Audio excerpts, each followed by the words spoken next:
Olá, meus irmãos, olá, minhas irmãs. Então, estamos dando sequência aos nossos estudos da doutrina dos espíritos, estudo dos postulados da doutrina dos espíritos. Estamos chegando ao nosso sexto encontro, onde nós vamos falar sobre a reencarnação do espírito.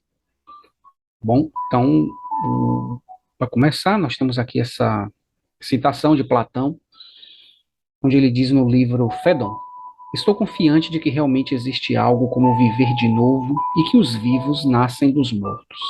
Isso nos dá um entendimento, né, como a gente já até citou aqui, de que o conhecimento acerca da doutrina dos espíritos não inicia-se somente no século XVIII, né? Isso para a gente já vem batendo muito nesse ponto.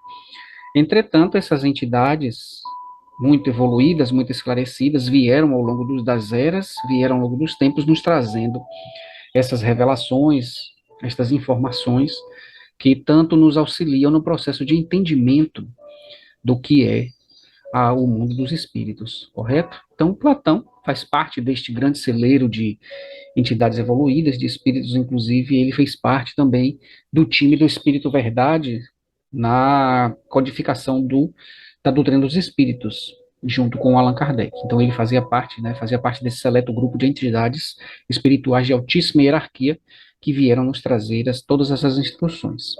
Ok? Vamos lá. Bom, então os cinco pilares que nós trabalhamos, né, as cinco bases, quais são elas, né? A fé na existência de Deus, que nós abordamos isso no terceiro encontro, a imortalidade da alma, que nós abordamos isso também no aula 4, na verdade, a reencarnação do espírito, que nós estamos vindo hoje, é justamente o terceiro pilar. Temos a pluralidade dos mundos habitados, onde nós falamos, né, a respeito dos tipos de planetas, de tudo que existe no universo em termos de habitação, e na comunicabilidade dos espíritos. Então, essas são as cinco bases da doutrina dos espíritos, do espiritismo, né? A fé na existência de Deus, na imortalidade da alma, a reencarnação do espírito, a crença na pluralidade dos mundos habitados e a comunicabilidade, a possibilidade que os espíritos têm de nos trazer comunicações. Ok? Então, avançando aqui nesse processo, nós trazemos essa imagem, que é uma imagem bastante ilustrativa do tema que nós estamos trazendo hoje. O que é que nós podemos enxergar aqui nesta imagem, né? O primeiro elemento que nós conseguimos enxergar é uma sequência existencial. A gente vê um ser envelhecido, né, dando a ideia de que está no fim da vida carnal, onde ele perpassa por um ambiente de... Ele está no estágio de envelhecimento, no estágio de morte, e ele é absorvido por essa figura, que é uma figura da morte. Ele passa por esse símbolo, que é um símbolo muito peculiar, que é o símbolo do infinito, né, que nos dá a ideia de um processo infinito, e renasce. Então é um espírito que se transforma para uma outra existência dentro desse processo infinito, e aí ele reinicia o processo, reinicia a existência em um cenário novo, em uma nova existência. Existem outros elementos aqui que a gente pode também fazer uma análise, né? Primeiro desses elementos que a gente pode ver o que a imagem ilustra do ponto de vista do fim da vida. É um espírito como se ele tivesse se modelando fisiologicamente para se tornar um feto novamente, né? Ele vai se encolhendo, ele vai se ajustando para, no processo de retorno ao infinito, e aí é um outro elemento, que elemento seria esse, o infinito? O mundo dos espíritos. Além de a gente falar do infinito como uma questão cronológica, a falta do tempo, né, a ausência da contagem do tempo, como sendo algo eterno, nós estamos falando também do mundo dos espíritos, que é o mundo infinito. Então ele entra no mundo dos espíritos, e aí temos uma outra interpretação que nós podemos fazer deste elemento, que é a caveira. Caveira, vestida por uma manta negra, que nos dá a ideia de que é um processo de evolução das trevas para a luz. Então, o espírito ele passa por um processo de renovação, não só levando em consideração o aspecto físico, a gente sabe que não acontece isso, é muito óbvio. Entretanto, ele passa por um processo de evolução. Então, essa imagem nos mostra um processo evolutivo que necessariamente se dá estágio reencarnatório, nas reencarnações. Então, a dinâmica da reencarnação, ela nos dá esse entendimento de que, para evoluirmos, precisamos morrer e renascer dentro deste processo de convívio entre o plano espiritual e o plano material, entre o plano o reino de Deus, o mundo dos espíritos, que é um mundo infinito, universo infinito, tanto do ponto de vista espaço, quanto do ponto de vista tempo, e é essa dinâmica central, o centro da imagem é justamente o conceito de infinito e da evolução, e ele retoma o organismo. Inclusive, ele até coloca uma veste parecida, né, uma tanguinha branca e tal, para dar ideia de que ele volta como ele encerrou a outra encarnação. E isto é um processo importante que a gente vai abordar não hoje, mas em um outro momento, quando nós falarmos de perispírito. Essa metáfora foi muito interessante ser utilizada por essa imagem, que para mim é uma imagem muito elucidativa do ponto de vista da evolução, do ponto de vista do progresso que se dá pela dinâmica da reencarnação, ok? Então, continuando, nós usamos como base a obra O Livro dos Espíritos, e aí vamos tratar de algumas perguntas que dizem respeito a esse tema. A pergunta 166 nos diz o seguinte: como pode a alma que não alcançou a perfeição durante a vida corpórea acabar de depurar-se? E aí os espíritos vão responder, sofrendo a prova de uma nova existência. Aí uma subpergunta dessa pergunta 166 seria: como realiza esta nova existência? Será pela sua transformação como espírito? Os espíritos respondem: depurando-se a alma, indubitavelmente, ou seja, fora de dúvida, experimenta uma transformação. Mas para isso necessária lhe é a prova da vida corporal. A alma passa então por muitas existências corporais?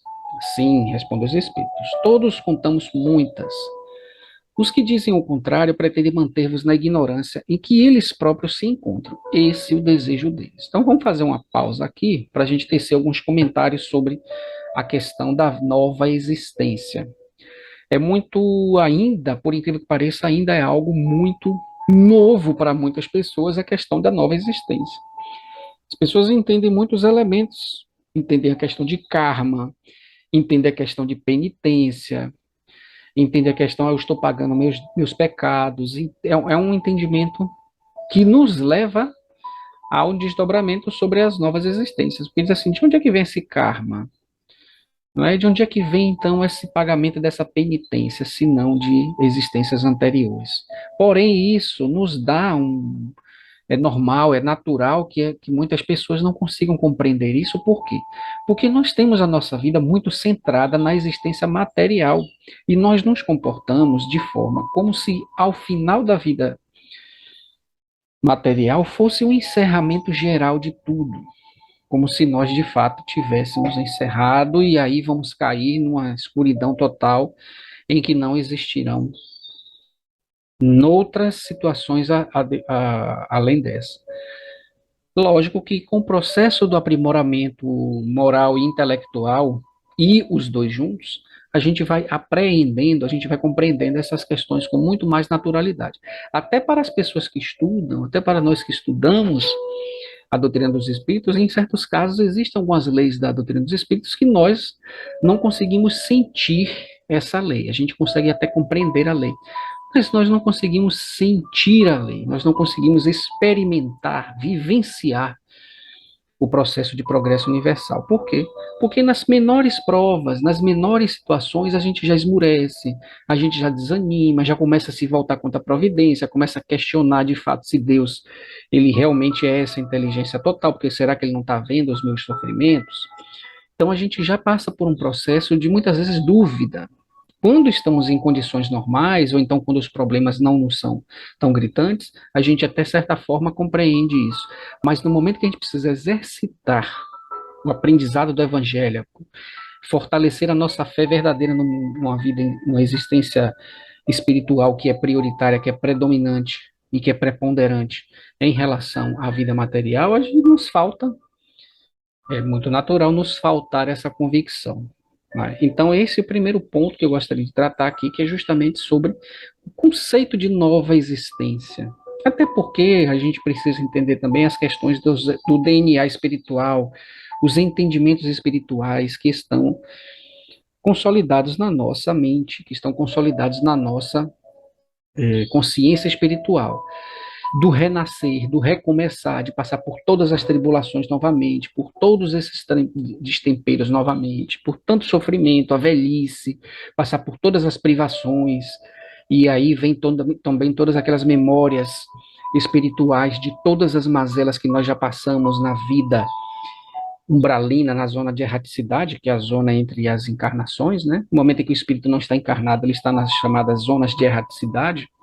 E sempre como nós somos espíritos pecadores, nós somos muito endividados, não é à toa que nós temos de fato tantas dores, tantos compromissos a cumprirmos, e isso nos denota que a nossa vida espiritual também não foi fácil.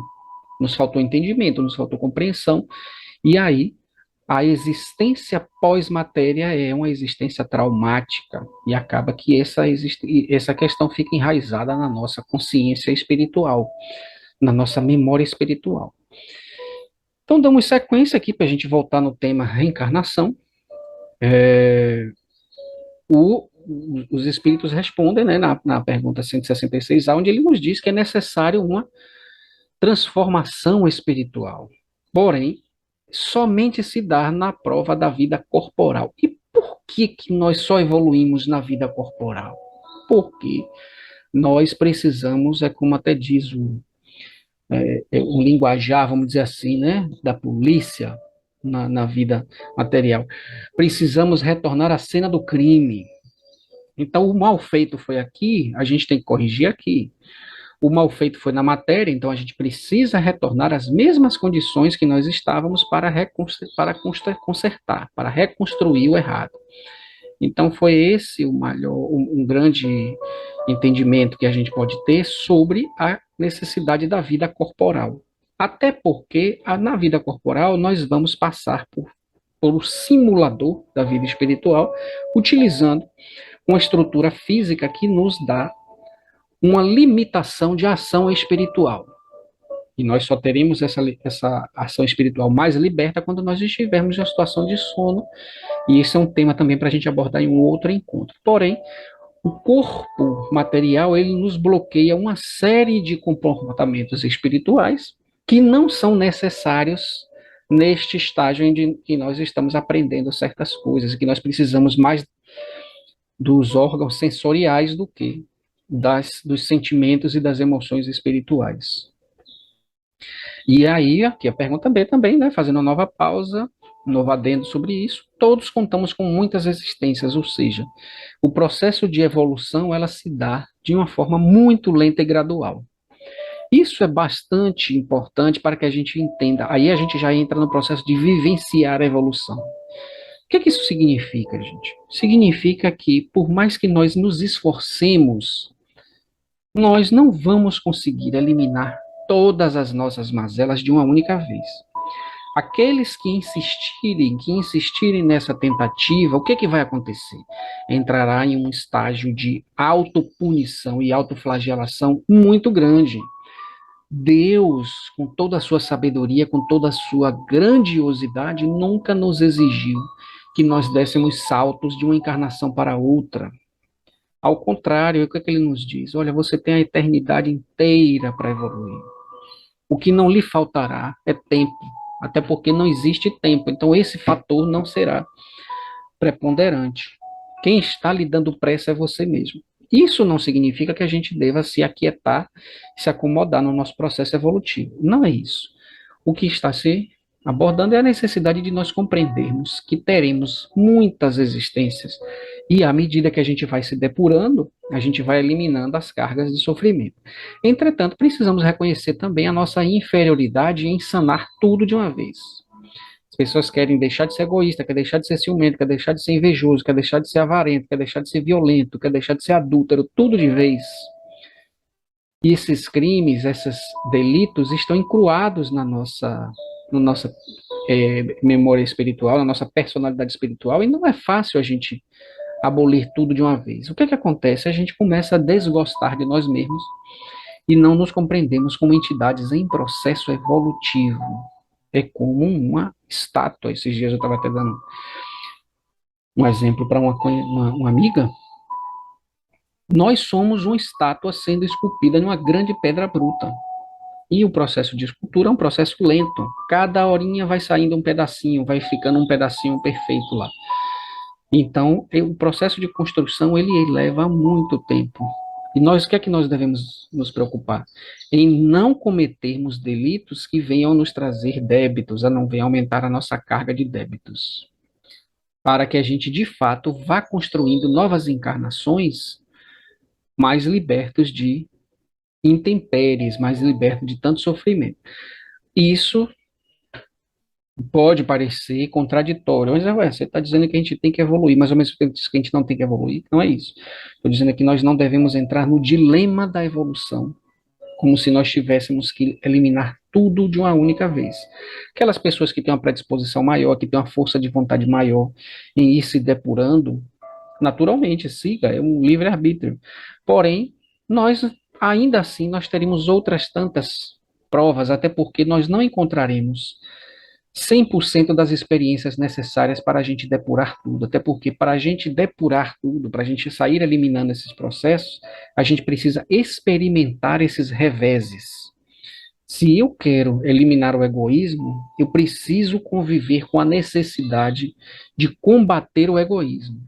Eu preciso ser experimentado se eu vou ser egoísta ou não. Então, para isso, eu vou ter que passar por situações que vão exigir de mim uma tomada de decisão e que muitas vezes a gente não percebe esses momentos acontecendo da nossa existência, né? A gente age como a gente sempre agiu. E aí é que entra o orar e vigiar, não é? Buscar e compor, assimilar bem quais são os comportamentos que a gente vem tendo, compreende? Então isso é um ponto importante para que a gente possa compreender o porquê nós temos tantas existências e por que o processo de evolução é tão lento. Porque um espírito puro não é um espírito que convive com a gente para dizer assim, olha, aquele fulaninho ali é um espírito, não, um espírito purificado é um espírito que sabe de todas as coisas, que tem todas as morais elevadas, que tem um pleno domínio mental, que o mal não passa pela mente, que é capaz de abrir mão da sua existência em prol de toda a humanidade, é uma pessoa capaz de movimentar os elementais universais. Então é um espírito muito evoluído, muito evoluído. E nós, de fato, não estamos ainda nesse estágio. A gente está no estágio ainda muito, eu não diria atrasado, porque o processo não é de atraso ou de avanço, mas nós estamos em estágio inferior. Estamos ainda num processo de início de jornada. Pergunta C da pergunta 166, a terceira subpergunta. Parece resultado deste princípio que a alma, depois de haver deixado um corpo, toma outro, ou então que reencarna em novo corpo. É assim que se deve entender, justamente. Né? A nós, nada nós levamos da existência, nem sequer o corpo, nem sequer o nome.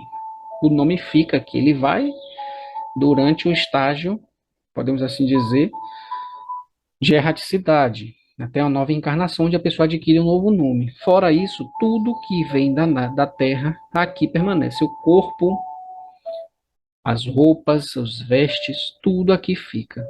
A alma é o que verdadeiramente nos pertence. A nossa consciência, o nosso legado espiritual é o que verdadeiramente subsiste.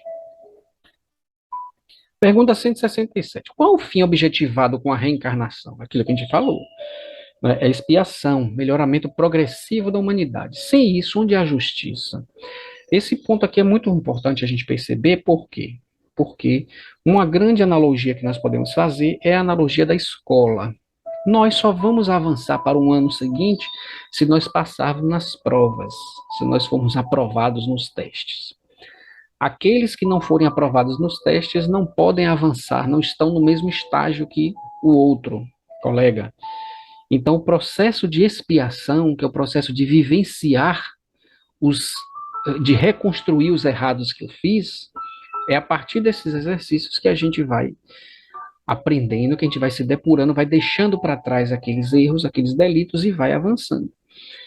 E isso é importante deixar bem claro, né? Que a gente não retrogride, a gente não renova, não dá passos para trás, só dá passos para frente, né? A gente está sempre em processo de evolução ou então estacionado, mas nunca dá passos para trás. Pergunta 168. É limitado o número de existências corporais ou o espírito reencarna perpetuamente? E aí uma resposta muito sábia. Os espíritos nos dizem, a cada nova existência, o espírito dá um passo para diante na senda do progresso. Desde que se ache limpo de todas as impurezas, não tem mais necessidade das provas da vida corporal. O que é que ele deixou claro aqui? Quem determina quantas encarnações virão é a própria pessoa, é o próprio espírito. Se aqui quiser permanecer aprisionado nos erros, aprisionados na vida material, nos luxos da vida material, nas ilusões da vida material, encontrará naturalmente um ambiente propício para ali permanecer, indicando, indicando que não necessariamente será no planeta que nós estamos hoje. Por quê? Porque o planeta é um organismo vivo, é um corpo vivo, que também evolui. E isso o que é que significa? Significa que o planeta também está em processo de renovação. Isso nós vamos, inclusive, ver no quinto estágio, aliás, no quarto estágio, perdão, na quarta base, que é, inclusive, é o próximo tema, que é a pluralidade dos mundos habitados.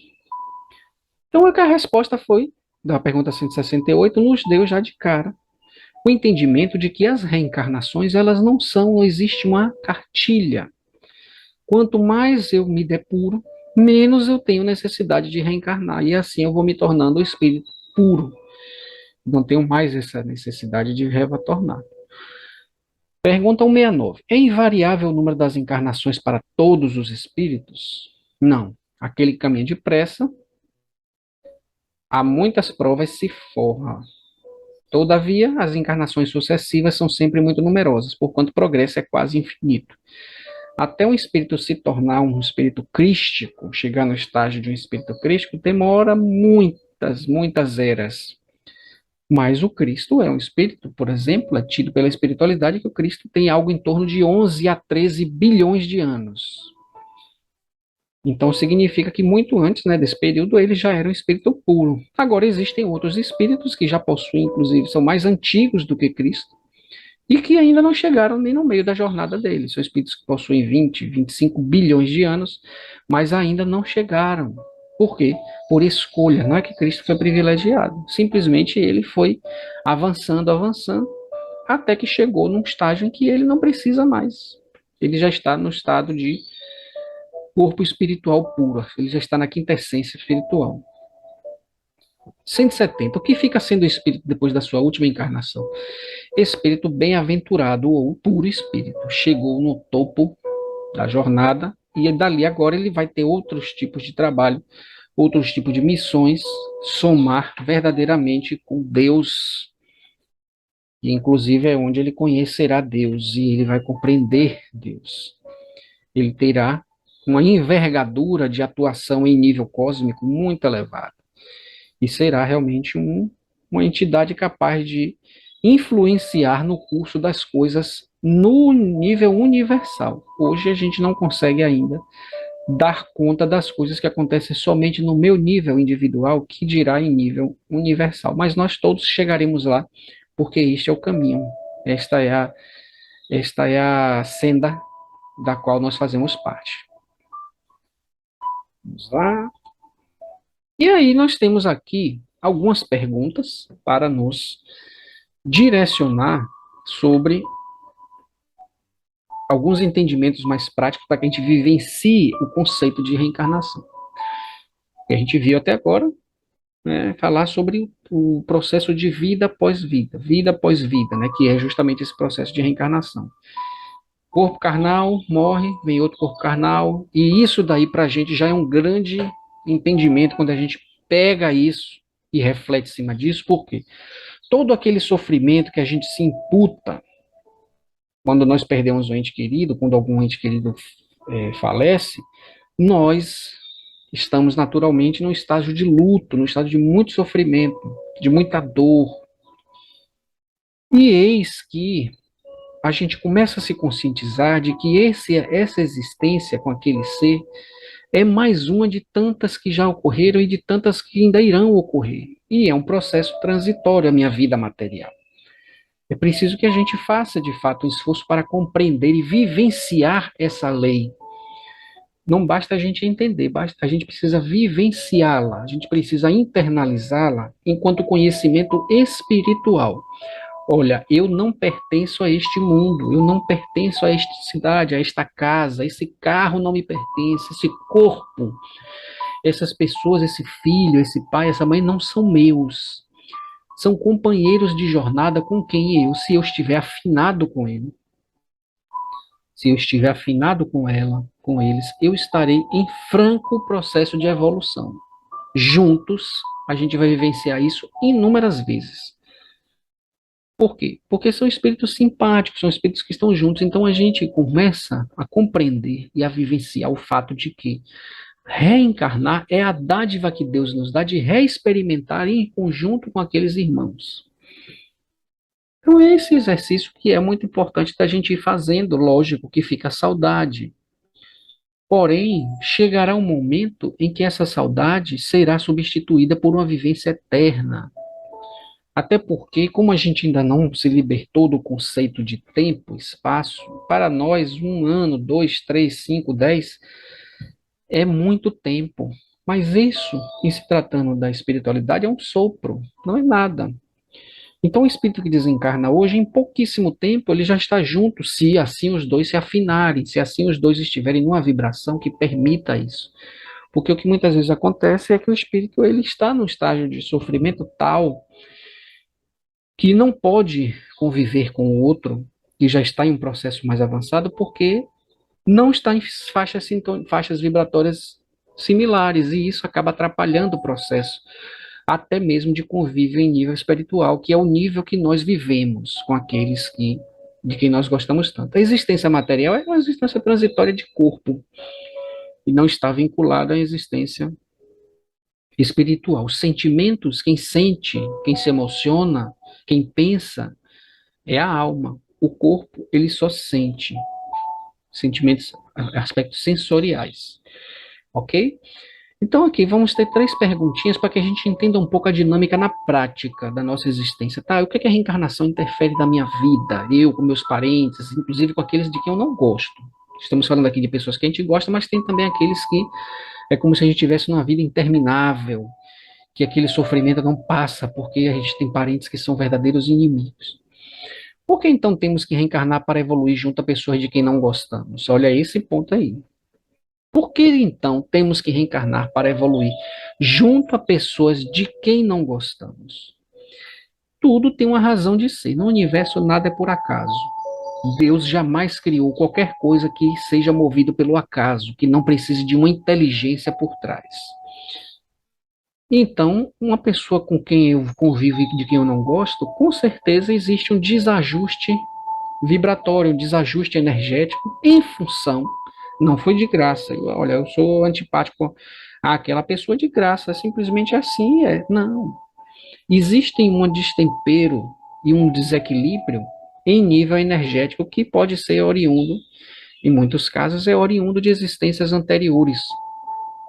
Ou então, nos denota intolerância em função de desajustes energéticos, situações em que os espíritos não se combinam. Ué, mas por que intolerância? Porque um espírito puro, ele não tem desajuste de simpatia com qualquer quem quer que seja, até o pior criminoso. Basta ver o exemplo de Jesus Cristo, que não penalizou quem quer que seja, que não abriu mão de quem quer que seja. Inclusive, na simbologia da crucificação, existiam 2 criminosos ao lado dele, e aquilo ali trouxe justamente uma simbologia para nos mostrar de que Jesus e os criminosos podem habitar o mesmo espaço, podem ter o mesmo fim, podem ter o mesmo processo, e os criminosos, eles chegarão ao estágio de Jesus. Isso é que significa, e Jesus era puro perdão, puro amor. Aliás, não era nem puro perdão, porque ele não precisou perdoar ninguém, pelo simples fato dele não se ofender com ninguém. Então, o processo de a gente reencarnar com pessoas de quem a gente não gosta é justamente em função da nossa necessidade de desenvolver a empatia, de desenvolver a tolerância, de resgatar esses desajustes. às vezes são inimigos de vidas anteriores e a gente precisa exercitar a humildade para que a gente consiga construir uma vida futura livre desses débitos, livre desses sofrimentos, tá bom? Da mesma forma que a gente reencarna com pessoas de quem a gente gosta, porque com aquelas pessoas a gente já construiu uma relação positiva, e também, em muitos casos, a gente já foi inimigos dessas pessoas, mas nos tornamos amigos, nos tornamos irmãos espirituais. E isso ocorrerá também com essas pessoas de quem nós não gostamos hoje, porque os sofrimentos eles não são eternos. E nós precisamos reconhecer que quando a gente não gosta de uma pessoa e a gente precisa conviver com aquela pessoa, nos traz um sofrimento. A gente gostaria de não ter que passar por aquilo. E isso nos indica uma necessidade que nós temos de evoluir nesse ponto. E quem é a pessoa mais adequada para nos fazer desenvolver esse sentimento nobre? Justamente os nossos inimigos que vão nos fazer aprender a tolerar, a perdoar, porque ele também está em processo de aprendizado. Pode ser que até o dele demore, ou então que o meu demore mais. Quem fala assim, mas eu faço pela pessoa, eu perdoo, mas a pessoa continua me maltratando. É o momento dela. O que nós precisamos aprender é a sofrer aqueles reveses. Chegará um momento em que a gente vai aprender, a gente sofre aqueles reveses e sequer sente necessidade de perdoar, porque aquilo deixa de ofender. Até porque, diga-se de passagem, a gente se ofende por muito pouca coisa. Às vezes a pessoa com um olhar que dá, a gente já toma certas decisões, já toma certas conclusões, como se fosse realmente o fim da picada. E nós sabemos que isso está muito relacionado ao nosso orgulho, está muito relacionado à nossa vaidade pessoal. Ok? Então a necessidade de reencarnar junto é justamente para que a gente trate sentimentos, comportamentos e questões que a gente precisa resolver. E os grandes alunos vão ser essas pessoas, os grandes professores, aliás, vão ser esses seres com quem nós temos débitos, e aqueles com quem nós temos virtudes são a benesse que Deus nos dá. É um privilégio que nós temos de encarnar com pessoas que vão vir nos ajudar. Às vezes vem como pai, às vezes vem como irmão, às vezes vem como cônjuge, às vezes como filho. E isso acontece na vida de praticamente todas as pessoas, correto? Então, o processo se dá desta forma, né? Através do aprendizado, através da vivência, que não necessariamente é apenas uma. Se nós nos permanecermos no erro, se nós nos permanecermos nesse estágio de coisa, a gente vai postergar mais e mais e mais o nosso sofrimento, a necessidade da gente voltar até a gente de fato aprender internamente, intimamente, a lidar com essa questão, que é a intolerância e a falta do perdão. Onde está a justiça na reencarnação de pessoas que nascem com anomalias físicas ou num estado de pobreza? Como nós sabemos, como nós vimos agora, né? Uma vida é complemento da outra, é estágio de transição. Então, se nós olharmos uma vida atual somente do ponto de vista do prisma da existência atual, a gente vai encontrar inúmeras situações que a gente subentende como sendo injustiça. Entretanto, se nós olharmos isso sobre o ponto de vista da providência divina, que nos dá a oportunidade de recomeçarmos, porém, nós temos que recomeçar com os cacos que nós quebramos na existência passada.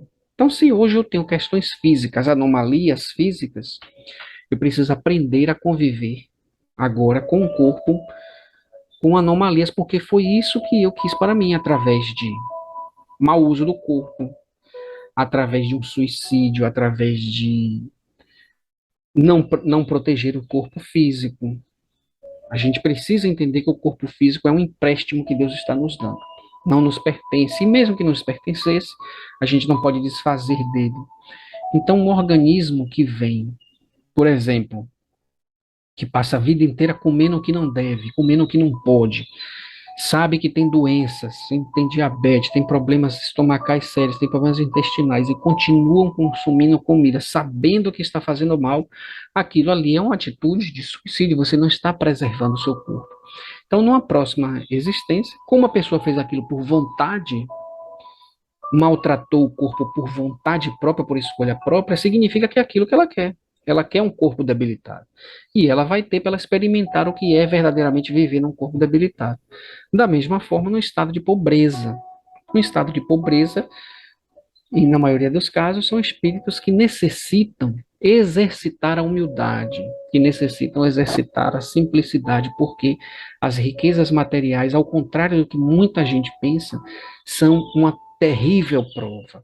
Porque riqueza material, como o próprio nome está dizendo, é uma riqueza material. Você dificilmente consegue evoluir em espírito se você está ocupado demais com as questões materiais. Quando nós temos situações em que a gente não tem uma existência material tão abundante, a gente se contenta com pouco, a gente precisa exercitar a vida com o pouco. A gente precisa aprender a viver com pouco.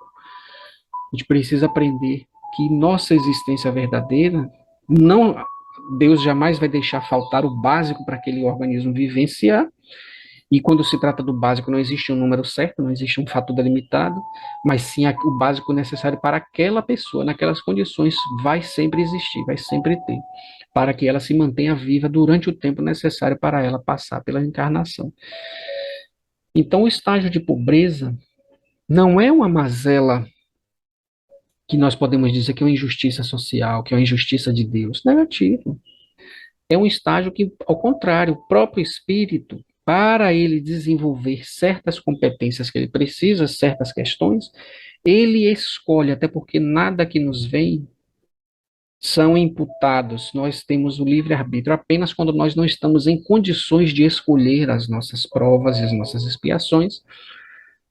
Nós são escolhidas pela providência divina, pelos mentores que cuidam da nossa encarnação. Entretanto, para a grande maioria, nós é que decidimos, olha, eu preciso passar pelo estágio de pobreza. Por quê? Porque o espírito sabe que aquela existência é transitória. Quem não sabe é o corpo, é a alma encarnada. O corpo, quando nós estamos tomados pelo corpo, a gente pensa que a gente está num beco sem saída, que só resta aí agora ou cometer crime, ou roubar, ou então cometer suicídio, porque não aguenta aquela existência, e aí volta com uma carga muito pior, porque além de não ter cumprido com o que veio, ainda criou nova carga, ainda criou novas situações. Se a reencarnação é para a nossa evolução, então por que vemos pessoas com índole tão inferior? Porque a gente continua olhando a coisa somente do ponto de vista de uma encarnação. A gente precisa lembrar que nós também tivemos problemas, nós também tivemos que evoluir. E essas pessoas que estão com índole, que a gente considera índoles inferiores, estão tendo a coragem de reencarnar, sabendo que são espíritos que têm uma carga muito grande, um passado muito delituoso, tiveram a coragem de encarnar com a intenção de evoluir no meio de pessoas em outro estágio, no estágio de honestidade, para que ela possa realmente ser posta à prova. Agora, muitos sucumbem, muitos não conseguem suportar. Mas até esses já evoluíram. São seres evoluídos, já chegou no estágio humano de evolução, já tem consciência, já tem livre-arbítrio, compreende? Então a gente tem que entender que se trata de pessoas que já tiveram em condições piores e a gente também esteve em condições piores. Até porque em planetas mais evoluídos, em moradas mais evoluídas, pessoas que hoje são consideradas honestas e pessoas leais na Terra não passam de criminosos, não passam de delituosos nesses planetas, por quê? Porque ainda convivem com o mal, ainda pensam muito no mal, às vezes não executam, mas às vezes falta só uma oportunidade para poder a pessoa não fazer, não seguir no bem, seguir na falta de ética, ok? Então essa questão da índole, a questão da reencarnação nos dá uma lucidez em termos de uma existência eterna. Quando nós falamos de reencarnação, a gente precisa olhar a vida, isso nos dá uma oportunidade da gente olhar a vida como um grande todo, e não apenas olhar a viagem como sendo, é igual a gente pegar um trem, perdão, e o trem para em diversas estações. A gente entra no meio da viagem, a gente olha para aqueles trens, aí vê, nossa, como esse trem está cheio, não tem nem lugar para sentar. Mas lá no início ele estava vazio, as pessoas foram entrando, então tiveram estágios anteriores e vão vir outros depois. Então, cada estágio, a gente pega de onde começou ali, e hoje, com o conhecimento da reencarnação, a gente consegue ter um entendimento de que Deus é tão misericordioso que ele nos dá a chance de nós recomeçarmos com uma folha em branco. Nos dá a misericórdia do esquecimento, para que a gente não lembre os malfeitos. Porque isso, imagine, né? Se todo mundo soubesse os malfeitos de todos, a gente não conseguiria ter o perdão de ninguém. Porque nem bem a gente nascia e as pessoas já dizer, ó, nasceu um ladrão aí, nasceu um criminoso, estuprou na vida anterior. Então não teria o amor de família, não teria o acolhimento que o espírito precisa para poder recomeçar, porque uma existência de reencarnação é como o nome já diz, é uma repetição, é uma nova oportunidade para fazer o bem feito. Então a gente tem que ter todas as condições para fazermos este bem feito. Ok? E assim nós encerramos este apresentação. Naturalmente a gente não aprofunda tanto, né, como nós gostaríamos, porque o tempo também é limitado. Porém, eu gostaria de deixar aqui em aberto que qualquer observação, qualquer comentário, nós vamos deixar aqui as redes sociais no descritivo do vídeo. Tem o nosso grupo do WhatsApp, tem o nosso contato no Instagram. Pode também fazer perguntas aqui pelo campo de comentários. Você pode também baixar esse áudio para você ouvi-lo no momento que estiver no metrô, no carro. Às vezes as pessoas gostam até de ouvir enquanto está correndo, está fazendo alguma atividade. Então é uma oportunidade para que a gente possa estar aproveitando o tempo para poder fortalecer o nosso aprendizado. Não deixe de assistir às outras aulas, não deixe se desvirtuar neste processo, porque a gente precisa de fato estar se instruindo. Amai-vos, primeiro mandamento, instruí-vos é o segundo. São as instruções para nós espíritas. Ok, pessoal? Curta se você gostou, compartilhe se você gostou, assina o canalzinho para a gente, para ajudar. E a intenção maior é divulgar. Divulgar o conhecimento, levar adiante para que a gente possa estar auxiliando cada vez mais pessoas a compreenderem a maravilha que é a vida em Cristo, a vida em nível espiritual. Um grande beijo no coração, fiquem com Deus e até a próxima.